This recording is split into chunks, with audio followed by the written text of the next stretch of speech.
آخری نصیحت یہ ہے کہ اے لوگوں علم وہ روشنی ہے جو دنیا کو بھی سنوارتی ہے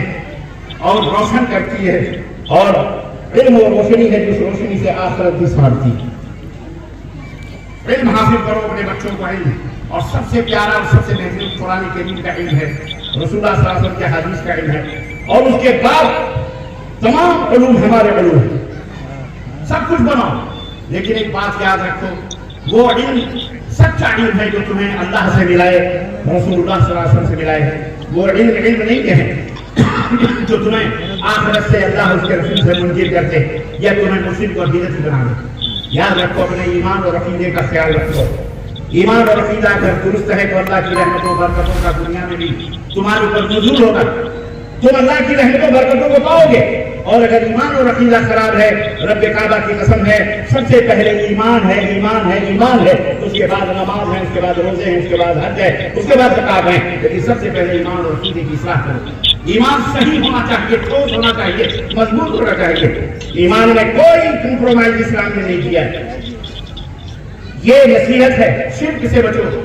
شرک اللہ تبارک و تعالیٰ کے سوا کسی کو مشکل کشا سمجھنا، حاجت روا سمجھنا، ان کو پکارنا اپنی مدد کے لیے جو مر گئے ہیں، جو آپ سے دور، ان کو پکارنا، یہ مشکل کشا، یہ حاجت روا، یہ فلاں ہے، یہ بیگل ہے، درگاہ ہو کہ مزار ہو کہ پیڑ ہو کہ پودے ہو کہ شجرے ہو کہ عرب ہو کہ چبوترے ہیں، یا نبی ہو کہ حسن ہو کہ حسین ہو کہ رسول ہو، کوئی بھی ہو، کسی کو بھی اپنی مدد کے لیے پکارنا، یہ شرک باللہ ہے، یہ شرک باللہ ہے۔ ایسا آدمی مشرک کہلاتا ہے۔ بچو، توبہ کرو، اور تب اللہ رب العزت سے مل کر، اور بدعات سے توبہ کرو۔ آپ کا عمل خالص سنت رسول صلی اللہ علیہ وسلم کے مطابق ہونا چاہیے۔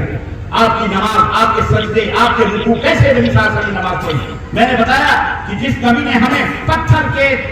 تعداد تک کا علم دیا ہے، کیا اس نبی نے ہمیں نماز پڑھنے کا، وضو بنانے کا صحیح طریقہ نہیں بتایا؟ پھر کیوں 72 قسم کے طریقے آج ہمارے معاشرے اور سماج میں ایجاد ہے؟ کوئی یہاں نماز پڑھ رہا ہے، کوئی یہاں ہاتھ رکھ کے نماز پڑھ رہا ہے، کوئی یہاں ہاتھ رکھ کے پڑھ رہا ہے، عورتوں کا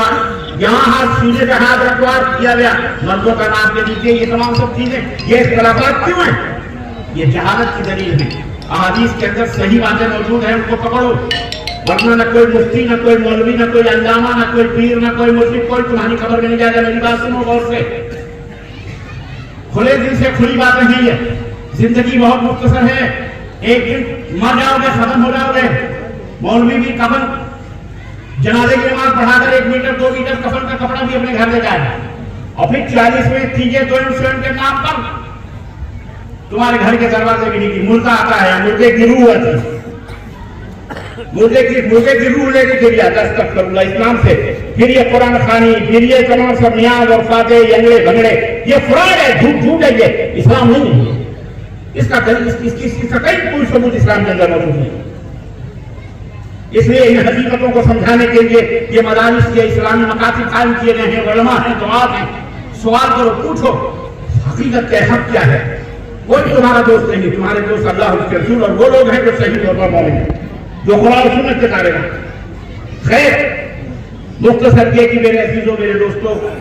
آپ بھارت کی سرزمین میں رہتے ہوئے یہ محسوس کریں کہ ہمیں ایک آئیڈیل بننا ہے اپنی قوم کے لیے، اپنے وطن کے لیے، اپنے وطن کو سجانا ہے، سنوارنا ہے، محنت سے، مزدوری سے، اپنے بال بچوں کو کھلا کر، ان کی غربت و افلاس کو دور کر کے، ان کو بہترین ایجوکیشن دے کر، تعلیم دے کر، اس وطن کی اس دھرتی سے پیار کر کے اس کے ذرے ذرے کو چمکانا ہے، روشن کرنا ہے۔ ان لوگوں کو جو اس ملک کے اندر اندھے بنے ہوئے ہیں، جو اس ملک کے اندر جہالت میں ہیں، جو اس ملک کے اندر ظلم و ستم کے پہاڑ توڑ رہے ہیں، مظلوموں کو قتل کر رہے ہیں، جو اس ظلم، جو شرافت اور نجابت اور شرافت اور تقدس اور پاکیزگی کا جو دھجیاں اڑا رہے ہیں، جو زناکاری، بدکاری، شراب نوشی کو عام کرنے کے اوپر لگیں گے، جن کا گھر کا کپڑوں غارت گری سکھلا رہا ہے، ایسے لوگوں کو نجات دلانا، ایسے لوگوں کو شرافت کی طرف لانا، اچھائیوں کی طرف لانا، انہیں بہترین انسان بنانا، یہ ہماری اولاد کی ذمہ داری ہے، پہلی